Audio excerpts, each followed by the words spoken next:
Bonjour à toutes et à tous. Nous nous retrouvons pour un nouveau chapitre, donc une nouvelle fiche d'activité, sur un chapitre cette fois-ci qui va être beaucoup plus court que le précédent. Ce chapitre porte sur la décolonisation. Donc on va essayer de comprendre, d'expliquer ce terme-là, la décolonisation et la création de nouveaux États. Il y aura un autre chapitre également assez court sur la construction européenne. En fait, ici, nous sommes toujours dans le contexte de la guerre froide, c'est-à-dire cette opposition que nous avons étudiée entre le bloc de l'Est, le bloc de l'Ouest, entre les États-Unis et l'URSS, entre deux idéologies, car c'est une guerre, vous le savez, qui est aussi une guerre idéologique et culturelle. Mais pendant cette période, il ne faut pas oublier qu'un certain nombre d'événements importants se déroulent, et en particulier pour l'Europe. Car l'Europe n'est plus au centre du monde. Elle est marginalisée en quelque sorte par ce conflit entre les deux superpuissances, dont elle est néanmoins un enjeu. Vous savez que l'enjeu est la maîtrise, la domination de l'Europe. Et l'affaiblissement de l'Europe se lie à travers la perte des empires coloniaux. C'est le sens du mot décolonisation.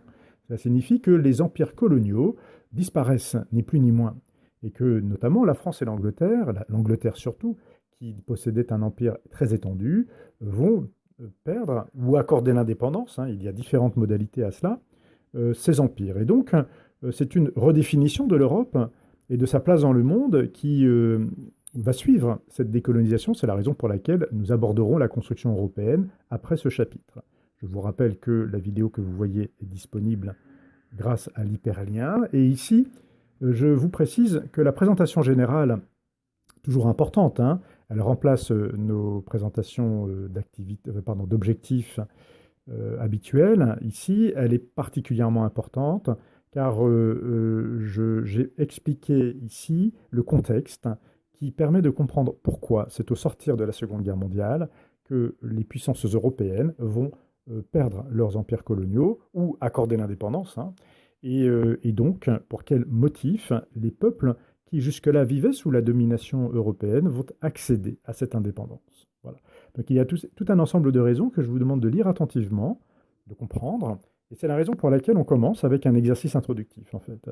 Car je vous demande d'aller voir donc, dans le livre, ici, un ensemble de petits passages, d'extraits, de textes, donc, qui vont vous permettre de comprendre pour quelles raisons euh, les peuples qui souhaitent accéder à l'indépendance vont recevoir des soutiens très nombreux et vont pouvoir justement accéder à l'indépendance.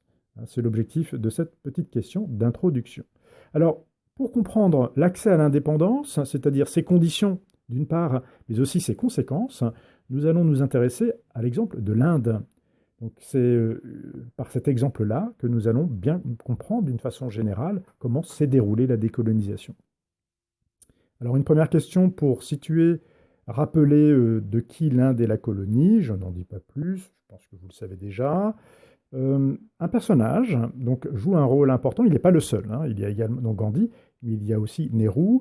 Gandhi néanmoins est une figure qui dépasse le cadre de la décolonisation, c'est aussi une figure morale en quelque sorte du XXe siècle, donc c'est un personnage euh, qui a marqué les esprits à cette époque et encore aujourd'hui. Donc vous allez lire les documents que je vous demande de lire à la page 96, de regarder ce petit extrait vidéo.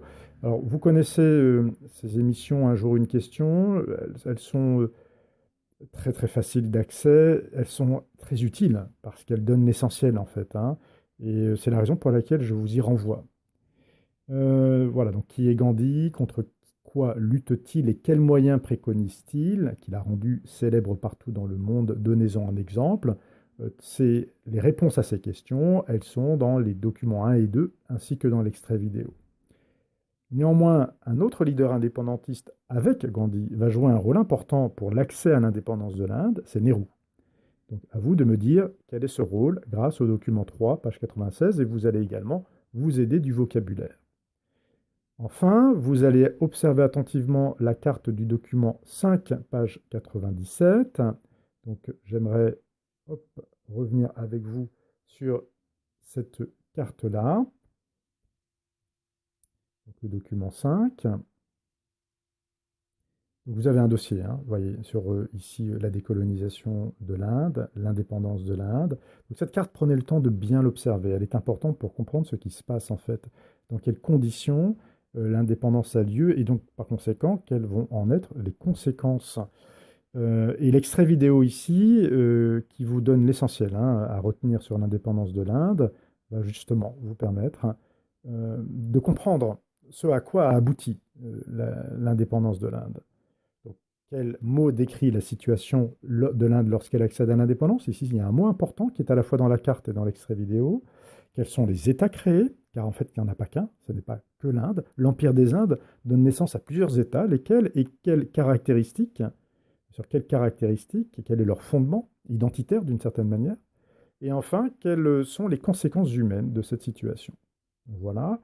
Vous pouvez aller plus loin, approfondir, avec un petit reportage vraiment très intéressant, réalisé lors du 70e anniversaire de l'indépendance de l'Inde et du Pakistan, qui vous présente les situations humaines que ces indépendances ont pu provoquer, notamment à travers l'exemple d'une famille. Donc un reportage vraiment intéressant, qui mérite d'être regardé, et vous pouvez, du coup, rédiger quelques phrases pour montrer ce que vous avez compris. Et petit exercice de rédaction, toujours très utile, vous le savez, dans notre perspective de préparer l'entrée au lycée. Enfin, deuxième point de cette fiche, rapide, il s'agit de voir que, une fois indépendantes, beaucoup de ces ex-colonies, de ces nouveaux États, se heurtent à d'importantes difficultés. Et c'est ce que le paragraphe C, page 104, va vous permettre de découvrir, ainsi que le document page 102, que vous irez trouver justement, qui est le document page 102, illustre les difficultés que ces passages montrent. Donc, où ce document 1, page 102, quel passage du paragraphe C l'illustre? Quelles informations chacun donne-t-il? Vous connaissez le principe de ces tableaux. Ici, volontairement, je ne donne pas trop d'informations pour vous inciter à lire attentivement, à chercher, à réfléchir un petit peu. Voilà. De toute façon, on reprendra tout cela dans la fiche de conclusion. Enfin, une dernière, en guise de conclusion, vous prendrez soin de bien situer. Nous sommes en histoire, il est important que nous situions toujours dans le temps. Donc cette décolonisation en répondant à la question 3 de la page 105. Voilà, on reprendra tout cela ensemble, à la fois en classe virtuelle, mais aussi lors de l'autocorrection, de la fiche de correction, et donc d'autocorrection pour vous. Et d'ici là, je vous souhaite bon travail, bon courage, et je vous dis à bientôt.